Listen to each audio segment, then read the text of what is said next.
Oriental Mindoro, patuloy na nilulubog ng walang tigil na pag-ulan ng iba't ibang munisipalidad sa rehiyon ng Mimaropa dahil sa pinagsamang epekto ng low pressure area at pinalakas na habagat na nagdulot ng pagbaha sa ilang komunidad at mga kalsada.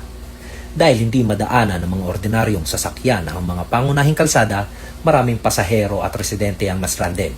Agad na pinakilos ng RMU-4B ang kanilang utility truck at mobile patrol upang magbigay ng ligtas na masasakyan.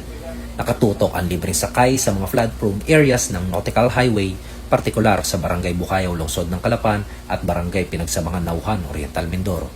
Binigyan ng prioridad ng Maritime Police ang paghatid sa mga pinaka-vulnerableng sektor kabilang ang mga bata, senior citizen at persons with disabilities.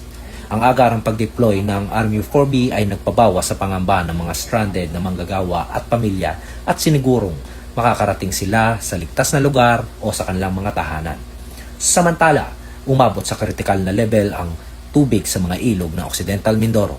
Agara naman na umaksyon ng Maritime Law Enforcement Team sa ilalim ng Occidental Mindoro MARPSTA sa mga hakbang para magligtas ng buhay sa mga bayan tulad ng Abra de Ilog. Ipinatupad ang forced evacuation sa mga high-risk zone tulad ng Sitio Kabilang Ilog.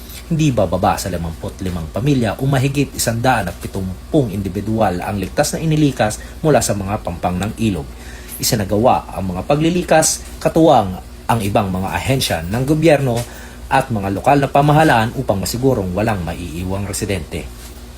Higit sa pagpapatupad ng batas, ipinakita ng Maritime Police ang kanilang matinding dedikasyon na nagpapatunay sa kanilang mahalagang papel bilang mga first responders sa panahon ng sakuna. Ako si Police Corporal Jacob Agnos ng PNP Maritime Group Regional Maritime Unit 4B, nagbabalita para sa Police News Network. Alagad ng batas, tagataguyod ng balitang pulis. Bagong PNP para sa bagong Pilipinas, serbisyong mabilis, tapat at nararamdaman.